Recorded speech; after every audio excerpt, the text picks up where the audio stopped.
Hello friend, मैं Vinod Kumar Vedanta civil services classes के online platform पर आप सबका स्वागत करता हूं। मैं बीपीएससी प्रीवियस ईयर के क्वेश्चन का एनालिसिस कर रहा हूं और इसमें हम लोग एंशिएंट हिस्ट्री को कर चुके हैं। ये मेरा मेडाइवल हिस्ट्री का सेशन चल रहा है। मेडाइवल हिस्ट्री में पहले सेक्शन को कर चुके हैं हम लोग। मेडाइवल हिस्ट्री के पहले पार्ट को कर चुके हैं, उसमें 1 से 40 तक के क्वेश्चन का एनालिसिस किए हैं। आज हम लोग 140 से आगे के क्वेश्चन के ट्रेंड को देखेंगे और उनको समझने की कोशिश करेंगे, क्योंकि आगे आने वाले बीपीएससी हमारे लिए बहुत इम्पोर्टेंट है और इसको ध्यान में रखते हुए इस क्वेश्चन का एनालिसिस कर रहे हैं। और आपको पता है कि बीपीएससी में लगभग 30 से 35 प्रश्न जो है रिपीट होते हैं, इसलिए इसके पॉइंट ऑफ व्यू से भी आपको ये बेनिफिट है। और दूसरा है कि ट्रेंड एनालिसिस पता चलेगा कि क्वेश्चन का पैटर्न क्या रहा है, किस साल किस तरह के क्वेश्चन पूछे गए हैं। चलिए आइए स्टार्ट करते हैं। क्वेश्चन नंबर 42 है। पूछा जा रहा है कि 12 मासा की रचना किसने की। 12 मासा की रचना किसने की, बहुत इम्पोर्टेंट प्रश्न है। ऑप्शन है अमीर खुसरो, इसामी, मलिक मोहम्मद जायसी, रसखान। तो इसका सही आंसर जो होगा मलिक मोहम्मद जायसी। मलिक मोहम्मद जायसी जो है, आपको पता है कि ये भक्तिकालीन कवि हैं और ये भक्तिकालीन कवि मलिक मोहम्मद जायसी हैं और निर्गुण प्रेमाशय धारा की ये कवि हैं मलिक मोहम्मद जायसी। और इनकी प्रमुख रचना जो है ये पद्मावत, अखरावत और आखिरी कलाम है। आपको पता है पद्मावत जो है ये हिंदी साहित्य में बहुत इम्पोर्टेंट स्थान रखता है पद्मावत। तो ध्यान रखेंगे 12 मासा की रचना मलिक मोहम्मद जायसी ने किया है। चलिए नेक्स्ट प्रश्न की तरफ बढ़ते हैं। दूसरा प्रश्न है पानीपत के युद्ध में बाबर की जीत का मुख्य कारण क्या था। ये 1994 का प्रश्न है। पूछा जा रहा है कि पानीपत के युद्ध में बाबर की जीत का मुख्य कारण क्या था। ऑप्शन है उसकी घुड़सवारी सेना, उसकी सैन्य कुशलता, तुलगमा प्रथा, अफगानों की आपसी फूट। तो ध्यान रखेंगे इस प्रश्न का सही जवाब जो होगा, सही आंसर होगा उसकी सैन्य कुशलता। बाबर की सैन्य कुशलता के वजह से ही पानीपत की जो पहली लड़ाई थी, और यह पानीपत की पहली लड़ाई जो है आपको पता है 21 अप्रैल 1526 को हुई पानीपत की पहली लड़ाई, जिसमें बाबर और इब्राहिम लोदी के बीच ये युद्ध लड़ा गया था। और बाबर अपनी सैन्य कुशलता की वजह से ही इस युद्ध में विजय प्राप्त किया, अर्थात वह कुशल सेनानायक भी था और एक बहुत बढ़िया कुशल सैन्य संगठनकर्ता भी था, जिसके वजह से वह इस युद्ध में विजय हुआ। तो इसलिए आप ध्यान रखेंगे इस प्रश्न का सही जवाब जो होगा बी ऑप्शन पे जाएंगे आप लोग, इसकी सैन्य कुशलता। चलिए नेक्स्ट प्रश्न की तरफ बढ़ते हैं। नेक्स्ट प्रश्न है तुजुक ए बाबरी किस भाषा में लिखा गया है। तुजुक ए बाबरी प्रश्न है, तुजुक ए बाबरी किस भाषा में लिखा गया है। ऑप्शन है फारसी, अरबी, तुर्की, उर्दू। यह 2015 बीपीएससी में पूछा गया प्रश्न है। तो आप ध्यान रखेंगे तुजुक ए बाबरी जो है यह तुर्की भाषा में लिखा गया है। तुर्की भाषा में, ध्यान रखेंगे तुर्की भाषा में लिखा गया है। इसे तुजुक ए बाबरी या बाबरनामा भी कहते हैं। तुजुक ए बाबरी या बाबरनामा भी कहते हैं। और यह किताब तुर्की भाषा में लिखा गया है, क्योंकि तुर्की जो था ये मुग़ल दरबार की राजभाषा नहीं थी, लेकिन यह सम्मान फारसी को प्राप्त था। तुर्की मुग़ल जो शासन था उसमें अरबी जो फारसी जो था ये राजभाषा थी, लेकिन ये तुर्की भाषा में लिखा गया, ध्यान रखेंगे। चलिए नेक्स्ट प्रश्न है हुमायूं कह रहा है हुमायूं ने चुनार दुर्ग पर प्रथम बार आक्रमण कब किया। ये 2008 में पूछा गया प्रश्न है। ऑप्शन है 1532 ईस्वी, बी है 1531, सी है 1533, डी है 1536 ईस्वी में। हुमायूं ने चुनार दुर्ग पर आक्रमण कब किया? तो ध्यान रखेंगे हुमायूं चुनार दुर्ग पर आक्रमण 1532 ईस्वी में किया था। 1532 ईस्वी में ध्यान रखेंगे 1532 ईस्वी में भी किया, और वह इस किले को 4 महीने तक घेर के रखा, जिसके बाद शेर खां ने हुमायूं की अधीनता स्वीकार कर ली। कहा जा रहा है कि यह 4 महीने घेरे रखा चुनार के किले को, उसके बाद शेर खां जो था इसकी अधीनता स्वीकार कर ली। इसके अतिरिक्त आप देखेंगे ये 1531 जो है 1531 में उसने कालिंजर ध्यान रखेंगे कालिंजर पर 1532 में वो तो देख ही नहीं है चुनार पर, इसके अलावा चुनार पर आक्रमण किया 1532 में, और उसके साथ साथ 1532 में देखेंगे ये रायसीन के महत्वपूर्ण किले को जीता, और चुनार पर 1532 में इसने आक्रमण किया। ध्यान रखेंगे। चलिए न, इसलिए इस प्रश्न का सही जवाब क्या होगा? 1532। नेक्स्ट प्रश्न है, निम्नलिखित में से कहा जा रहा है निम्नलिखित में से किसने अपने बादशाह पति के लिए मकबरे का निर्माण करवाया? बहुत इंपॉर्टेंट प्रश्न है, 2008 में पूछा गया प्रश्न है। निम्नलिखित में से किसने अपने बादशाह पति के लिए मकबरे का निर्माण करवाया? ऑप्शन है शाह बेगम, हाजी बेगम, मुमताज़ महल बेगम, नसीरुद्दीन बेगम ने। तो ध्यान रखेंगे अपने ये कहा जाता है कि हाजी बेगम जो थी, हाजी बेगम अपने पति हुमायूं के लिए मकबरे का निर्माण करवाया। कहाँ? ये दिल्ली में हुमायूं के लिए हाजी बेगम ने मकबरे का निर्माण करवाया, जिसे दीन पनाह भी कहा जाता है, दीन पनाह। और इसका निर्माण ये करवाई 1564 ईस्वी में। ध्यान रखेंगे 1564 ईस्वी में हाजी बेगम ने दीन पनाह नामक एक मकबरे की निर्माण करवाई, और कहा जाता है इस मकबरे का नक्शा मिर्जा ग्यासी ईरानी वास्तुकार था, उसने तैयार किया। और ध्यान रखेंगे सबसे इम्पोर्टेंट इसमें फैक्ट जो है ये है, यह मकबरा जो है श्वेत संगमरमर से बना, यह भारत का प्रथम गुंबद वाला मकबरा था। ध्यान रखेंगे श्वेत संगमरमर से बना हुआ प्रथम गुंबद वाला मकबरा यह दीन पनाह मकबरा है। इस मकबरे के परितम माने उसके आसपास एक बाग का भी इसने निर्माण करवाया।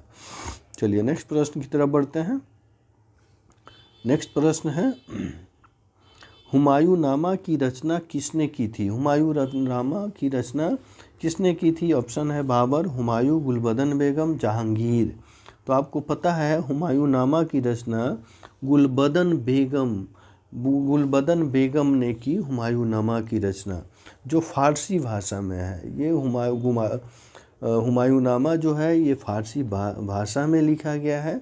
ध्यान रखेंगे, अर्थात यह एक बहुत बड़ा इतिहास ग्रंथ है और इससे बहुत सारी सूचनाएं मिलती है, अर्थात हुमायूं के राजकाल के विषय में इसमें विस्तृत रूप से चर्चा किया गया है। चलिए नेक्स्ट प्रश्न की तरफ बढ़ते हैं। नेक्स्ट प्रश्न है जी, प्रश्न है निम्नलिखित में से किस सुल्तान ने पहले हजरत आला की उपाधि अपनाई और बाद में सुल्तान की? ऑप्शन है बहलोल लोदी, सिकंदर लोदी, शेर शाह सूरी, इस्लाम शाह सूरी। हजरत आला की उपाधि, तो ध्यान रखेंगे यह शेर शाह सूरी जो था ये हजरत आला की उपाधि इसने अपनाई थी। क्यों अपनाई थी कि यह 1529 ईस्वी में बंगाल के शासक नुसरत शाह को जब पराजित करने के उपलक्ष्य में शेर शाह ने हजरत आला की उपाधि अपनाई। और इसी परिप्रेक्ष्य में ध्यान रखेंगे 1539 ईस्वी में चौसा के युद्ध में हुमायूं को पराजित करके उसने शेर शाह की उपाधि धारण की। ध्यान रखेंगे जब ये 1529 ईस्वी में बंगाल पर नुसरत शाह को पराजित किया तो वह शेर खां के नाम से था। शेर खां ने हजरत आला की उपाधि धारण की और उसके बाद 1539 ईस्वी में जब हुमायूं को पराजित किया तब इसने शेर शाह की उपाधि धारण की। चलिए नेक्स्ट प्रश्न की तरफ बढ़ते हैं। प्रश्न है, हल्दी घाटी के युद्ध में महाराणा प्रताप की सेना के सेनापति कौन थे? अमर सिंह, मान सिंह, हकीम खां, शक्ति सिंह। तो ध्यान रखेंगे, यह हल्दी घाटी के युद्ध में महाराणा प्रताप के सेनापति जो थे ये हकीम खां थे। हकीम खां यह सेनापति थे। चलिए नेक्स्ट प्रश्न की तरफ बढ़ते हैं। नेक्स्ट प्रश्न है, निम्नलिखित में से किस मुस्लिम शासक ने तीर्थ यात्रा कर समाप्त कर दिया? तीर्थ यात्रा कर समाप्त किया किसने किया? ये अकबर ने किया। बहुत इंपॉर्टेंट प्रश्न है जी, 2011 में पूछा गया प्रश्न है। पूछा जा रहा है किस मुस्लिम शासक ने तीर्थ यात्रा कर समाप्त किया? तो किसने किया? अकबर ने किया। क्योंकि आपको पता है अकबर जो था एक धर्म सहिष्णु, धर्म उदार धार्मिक नीति वाला शासक था और यह 1562 ईस्वी में दास प्रथा को ख़त्म किया, 1563 ईस्वी में तीर्थ यात्रा कर समाप्त किया और वहीं 1564 ईस्वी में ध्यान रखेंगे जजिया कर समाप्त किया। तीनों इम्पॉर्टेंट है। 1562 में दास प्रथा, 1563 में तीर्थ यात्रा कर, 1564 में जजिया कर को इसने समाप्त कर दिया। चलिए नेक्स्ट प्रश्न की तरफ बढ़ते हैं। नेक्स्ट प्रश्न है, अकबर ने बंगाल तथा बिहार को मुगल साम्राज्य में मिलाया 1590, 1575, 1576, 1572। तो ध्यान रखेंगे अकबर जो था ये 1576 में बंगाल तथा बिहार को पूर्ण रूप से मुगल साम्राज्य में मिला लिया। कहा जाता है कि ध्यान रखेंगे 1572 ईस्वी में सुलेमान करारानी की मृत्यु के बाद उसका पुत्र दाऊद खां गद्दी पर बैठा और दाऊद खां ने अपने को स्वतंत्र घोषित कर पटना के मुगल किले पर आक्रमण किया। ठीक है, उसके बाद अकबर ने मुनीब खां को दाऊद पर आक्रमण करने और बिहार को जीतने का आदेश दिया। फलस्वरूप मुनीब खां जो था ये दाऊद को एक युद्ध में पराजित किया और 1774 ईस्वी में बिहार पर मुगलों का आधिपत्य हो गया। ठीक है, बिहार पर 1774 में हुआ। उसके बाद दाऊद जो था ये बंगाल भाग गया, लेकिन फिर 12 मार्च 1576 को टोडरमल, मुजफ्फर खां और हुसैन अली खां ने मिलकर दाऊद को पूर्ण रूप से पराजित किया और तत्पश्चात 1576 ईस्वी में बंगाल और बिहार पर मुगलों का पूर्ण रूप से आधिपत्य हो गया, अर्थात उसको साम्राज्य में मिला लिया गया। ध्यान रखेंगे। चलिए नेक्स्ट प्रश्न है। नेक्स्ट प्रश्न है जी, ये 2017 में पूछा गया प्रश्न है। भारत में किसके शासनकाल में ईस्ट इंडिया कंपनी का गठन हुआ? औरंगजेब, अकबर, जहांगीर, हुमायूं, उपयुक्त में से कोई नहीं और एक से अधिक। तो ध्यान रखेंगे ये अकबर के शासनकाल में ईस्ट इंडिया कंपनी का गठन हुआ, अर्थात ईस्ट इंडिया की कंपनी का गठन के संदर्भ में हम लोग देख सकते हैं कि वह दिसंबर 1599 ईस्वी में लंदन में कुछ व्यापारियों के दल ने मिल करके लॉर्ड मेयर नामक एक अंग्रेज अधिकारी था, उसके अध्यक्षता में एक सभा का आयोजन किया गया, एक समिति बनाई गई और उसमें उसको यह आदेश दिया गया कि यह पूर्वी द्वीप समूह के साथ व्यापार की योजना तैयार करे। इन व्यापारियों ने पूर्वी देशों के साथ व्यापार करने के आशय से 1599 ईस्वी में एक कंपनी का गठन किया जिसका नाम था governor and company of merchant of London training into the east Indies रखा गया।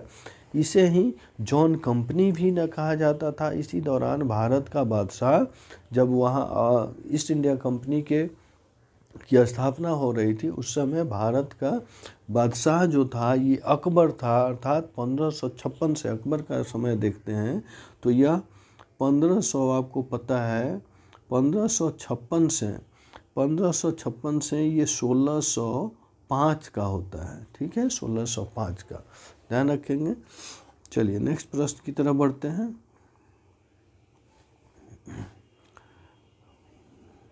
नेक्स्ट प्रश्न है, एतमादुद्दौला का मकबरा आगरा में किसने बनवाया? एतमादुद्दौला का मकबरा आगरा में किसने बनवाया? ऑप्शन है अकबर, जहांगीर, नूरजहां, शाहजहां। तो ये ध्यान रखेंगे, नूरजहां जो थी ये एतमादुद्दौला का मकबरा बनवाया नूरजहां। यह 1622 से 28 ईस्वी के मध्य जब इसकी पिता की मृत्यु हो गई तब यह नूरजहां ने अपने एतमादुद्दौला का मकबरा बनवाया। और यह आगरा में यमुना नदी के तट पर स्थित एक अलंकृत मकबरा है। और ध्यान रखेंगे, इस मकबरे में बड़े पैमाने पर संगमरमर का प्रयोग किया गया है और यह पहला मकबरा है जिसमें अलंकरण के लिए इस्लामिक भवनों में पहली बार पित्रादूरा शैली का प्रयोग किया गया। पित्रादूरा का अर्थ होता है संगमरमर में सोने और कीमती पत्थरों का जड़ाव। जो कीमती पत्थर होते हैं वो संगमरमर में कीमती पत्थर को जड़ करके खूबसूरत बनाने की परंपरा को पित्रादूरा शैली कहते हैं, ध्यान रखेंगे। चलिए नेक्स्ट प्रश्न है मध्यकाल में बटाई शब्द का अर्थ था धार्मिक कर, लगान निर्धारण का तरीका, धन कर, संपत्ति कर। तो ध्यान रखेंगे, मध्यकाल में बटाई का तरीका जो था, अर्थ था ये लगान निर्धारण का तरीका। नेक्स्ट प्रश्न है, ध्यान रखेंगे, यह प्रश्न है दस्तान-ए-अमीर हमजा का चित्रांकन किसके द्वारा किया गया? अब्दुल समद, मंसूर, मीर सैयद अली, अब्दुल हसन। ध्यान रखेंगे, यह जो है ये कन्फ्यूज़न इसमें क्रिएट किया गया है अर्थात बीपीएससी के द्वारा। तो यह जो है अकबर ने अनेक ग्रंथों को चित्रित करवाया। इसमें सर्वप्रथम दस्तान-ए-अमीर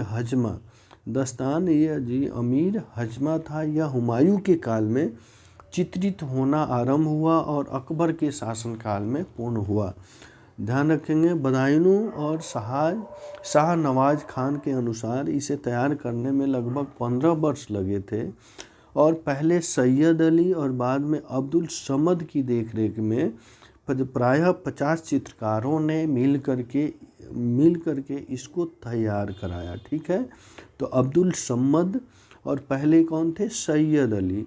तो ये ए और बी दोनों ऑप्शन होगा, इसलिए इसमें क्या है, कन्फ्यूजन क्रिएट करने वाला है, अर्थात अभी पूछा जाए तो ई ऑप्शन पे जाएंगे आप। नेक्स्ट प्रश्न है, यूरोपीय चित्रकारी का प्रवेश किसके दरबार में हुआ? ऑप्शन है 2017 का प्रश्न है जी। हुमायूं, अकबर, जहांगीर, शाहजहां, उपयुक्त में से कोई नहीं और एक से ज़्यादा, ठीक है। ये पूछा जा रहा है यूरोपीय चित्रकारी का प्रयोग। तो आपको पता है यूरोपीय चित्रकारी का प्रवेश जो है ये अकबर के दरबार में हुआ, अकबर के शासनकाल में। ध्यान रखेंगे, अकबर के शासनकाल में यह यूरोपीय चित्रकारी का प्रवेश कहाँ, ये प्रवेश हुआ किसके माध्यम से? पुर्तगालियों के माध्यम से अकबर के दरबार में यूरोपीय चित्रकारी का प्रयोग हुआ। और इसकी मुख्यतः 2 विशेषताएं देखी जा सकती हैं। पहली थी व्यक्ति विशेष का चित्रण और दूसरा जो था दृश्य के आगे देखने वाली वस्तुओं को छोटे आकार में बनाने की परंपरा इसमें थी।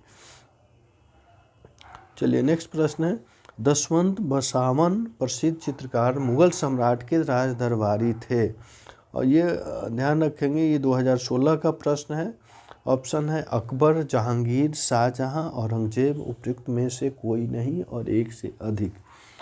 तो ये ध्यान रखेंगे, यह जो दोनों थे दशावन, ध्यान रखेंगे दशावन और अकबर, दशावन और बसावन जो थे यह अकबर के दरबार के प्रसिद्ध कवि थे, कवि थे, ध्यान रखेंगे। नेक्स्ट प्रश्न है जी,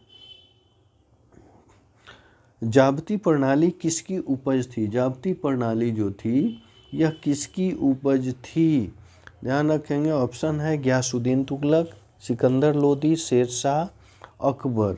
तो आप ध्यान रखेंगे ये जाब्ती प्रणाली जो थी ये अकबर के समय की थी, अकबर की समय थी। अर्थात इसके यह जो था यह एक भूमि सर्वेक्षण और भू राजस्व निर्धारण करने का तरीका था। ध्यान रखेंगे।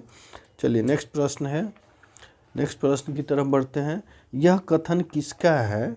यह कथन किसका है कि अकबर के शासनकाल में इलाहाबाद में 40 स्तंभ युक्त मंजिल के निर्माण में 5,000 से 20,000 लोगों ने 40 साल तक काम किया था? यह कथन जो है ध्यान रखेंगे किसका है जी? यह कथन जो है ये विलियम फिंच का है। विलियम फिंच जो है, विलियम फिंच के अनुसार यह कथन अर्थात इलाहाबाद में palace of 40 pillars, palace of 40 pillars का निर्माण करने में 40 साल लगे थे। ध्यान रखेंगे। नेक्स्ट प्रश्न है, कश्मीर का अकबर नाम से प्रसिद्ध, कश्मीर के अकबर नाम से प्रसिद्ध सुल्तान था? ऑप्शन है सुल्तान शमसुद्दीन शाह, सुल्तान कुतुबुद्दीन, सुल्तान सिकंदर, सुल्तान जैनुल आबिदीन। उपयुक्त में से कोई नहीं और एक से अधिक। अर्थात यह जो कश्मीर की अकबर नाम से जो प्रसिद्ध था वह था सुल्तान जैनुल आबिदीन, सुल्तान जैनुल आबिदीन। ध्यान रखेंगे यह अकबर के समान ही धर्म सहिष्णु और सामाजिक कार्यों के लिए यह जाना जाता है और इसी के लिए इसे कश्मीर का अकबर भी कहा जाता है। ध्यान रखेंगे। नेक्स्ट प्रश्न है, दो अस्पा और सिंह अस्पा, दो अस्पा एवं सिंह अस्पा प्रथा किसने शुरू की थी? ऑप्शन है अकबर, जहांगीर, शाहजहां, औरंगजेब।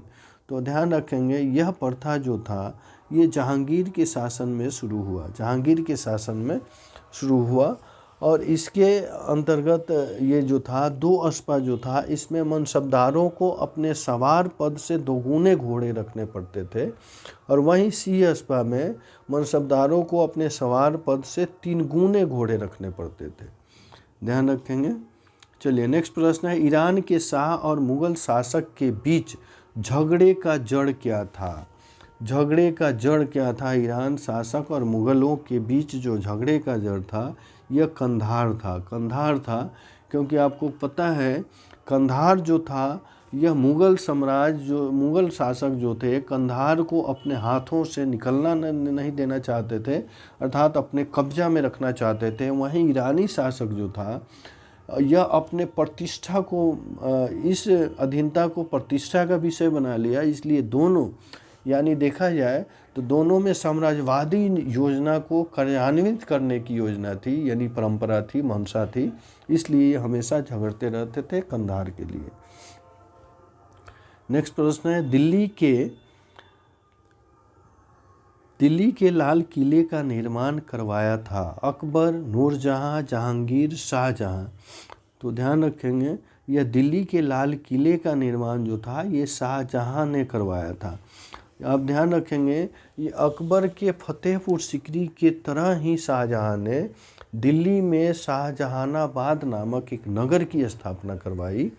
स्थापना ये कब करवाई? 1638 ईस्वी में। और उसमें अनेक महत्वपूर्ण भवन का निर्माण करवाया, जिसमें आपको ध्यान रखेंगे ये शाहजहानाबाद में भवन का निर्माण, लाल किला जो था ये सबसे महत्वपूर्ण भवन है और इसमें बलुआ पत्थर का प्रयोग किया गया है। ये चतुर्भुजाकार यानी चतुर्भुजाकार आकार का है और इसमें बलुआ पत्थर का प्रयोग किया गया है। इसलिए इसे लाल किला, इसे लाल बलुआ पत्थर का प्रयोग होने के वजह से इसे लाल किला के नाम से पुकारा जाता है, प्रसिद्ध है। और इसका निर्माण कार्य जो था ये 1648 ईस्वी में पूरा हुआ। ध्यान रखेंगे। और इसमें 2 दरवाजे हैं, वहीं पश्चिमी दरवाजे को लाहौरी दरवाज़ा कहा जाता है और दक्षिणी दरवाजे को दिल्ली दरवाज़ा के नाम से जाना जाता है। नेक्स्ट प्रश्न है, निम्नलिखित में से किस इतिहासकार ने शाहजहां के शासनकाल को मुग़ल काल का स्वर्ण युग कहा है? मुग़ल काल का स्वर्ण युग कहा है? ऑप्शन है BA स्मिथ, JN सरकार, AL श्रीवास्तव, उपयुक्त में से कोई नहीं। तो ध्यान रखेंगे, यह AL श्रीवास्तव जो है, AL श्रीवास्तव कहते हैं कि मुग़ल काल जो था ये स्वर्ण युग था। किसके शासनकाल का? शाहजहाँ के शासनकाल का। नेक्स्ट प्रश्न की तरफ बढ़ते हैं। नेक्स्ट प्रश्न है, औरंगजेब द्वारा चलाए जिहाद का अर्थ है दारुल हर्ब, दारुल इस्लाम, होली वार, जजिया। ध्यान रखेंगे, जजिया कौन था? अर्थात औरंगजेब द्वारा चलाए गए जिहाद का जो अर्थ था ये दारुल इस्लाम था, दारुल इस्लाम। पटना के नेक्स्ट प्रश्न की तरफ बढ़ते हैं। पटना में किस सिख गुरु का जन्म हुआ था? पटना में किस सिख गुरु का जन्म हुआ था? डी, गोविंद सिंह, गुरु गोविंद सिंह। ध्यान रखेंगे, गुरु गोविंद सिंह का जन्म हुआ था पटना में। नेक्स्ट है, मुग़ल प्रशासन में मुहतसिब था सेना अधिकारी, विदेश विभाग का प्रमुख, लोक आचरण अधिकारी, पत्र व्यवहार विभाग का अधिकारी। यह 2005 में पूछा गया प्रश्न है। मुहतसिब जो था यह लोक आचरण का अधिकारी था, लोक आचरण का अधिकारी। ध्यान रखेंगे। नेक्स्ट प्रश्न है जी, मुग़ल प्रशासन में मदद ए मास इंगित करता है, मदद ए मास इंगित करता है चुंगी कर, विद्वानों को दी जाने वाली राजस्व मुक्ति, अनुदत्त भूमि, सैन्य अधिकारियों को दी जाने वाली पेंशन, बुआई कर। ये 2003 में पूछा गया प्रश्न है। तो ध्यान रखेंगे, विद्वानों को दी जाने वाली राजस्व मुक्त अनुदान था। मदद ए मास जो था ये किसको दिया जाता था? विद्वानों को दिया जाता था। ध्यान रखेंगे। नेक्स्ट प्रश्न है, मयूर सिंहासन पर बैठने वाला अंतिम मुगल सम्राट कौन था? अंतिम मुगल सम्राट अर्थात यह मोहम्मद शाह जो था। ध्यान रखेंगे, मोहम्मद शाह मयूर सिंहासन पर बैठने वाला अंतिम मुगल सम्राट था। नेक्स्ट ये ध्यान रखेंगे, ये अंतिम मुगल सम्राट कौन था? मयूर सिंहासन पर बैठने वाला मोहम्मद शाह, और यह शाहजहाँ द्वारा बनाया गया प्रसिद्ध मयूर सिंहासन पर बैठने वाला यह अंतिम सम्राट था। नेक्स्ट प्रश्न है जी, निम्नलिखित में से किस मुगल बादशाह को वजीर गाजिउद्दीन ने दिल्ली में दखल नहीं होने दिया? बहुत इंपॉर्टेंट प्रश्न है, यह 2000 में पूछा गया प्रश्न है। ऑप्शन है आलमगीर द्वितीय, शाहजहाँ द्वितीय, अकबर द्वितीय, बहादुर शाह द्वितीय। तो आपको पता है बहादुर शाह द्वितीय का कार्यकाल जो था ये 1759 से 1806 ईस्वी तक था। इसका वास्तविक नाम अली गौहर था।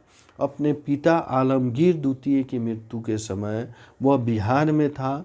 यदि उसे मुग़ल बादशाह घोषित कर दिया गया, किंतु मुग़ल दरबार में हमेशा गुटबाजियाँ चलती रहती थी और उसी गुटबाजी के वजह से यह चलते वह बिहार में रहा और दिल्ली सिंहासन पर 1760 ईस्वी से 1771 ईस्वी तक दिल्ली का दरबार दिल्ली का सिंहासन जो था ये खाली रहा। और इसी में जो गाजिउद्दीन जो था, ध्यान रखेंगे कौन, यह वजीर गाजिउद्दीन जो था यह आने नहीं दिया। फिर 1772 ईस्वी में मराठों की सहायता से वह दिल्ली पहुंचा और शाह आलम द्वितीय के समय ही दिल्ली में अंग्रेज़ों का भी अधिकार 1803 ईस्वी में हो गया और 72 में इन मराठों ने इसको दिल्ली पे बैठाया। तत्पश्चात 1803 ईस्वी में अंग्रेज़ों का अधिकार हो गया। ध्यान रखेंगे।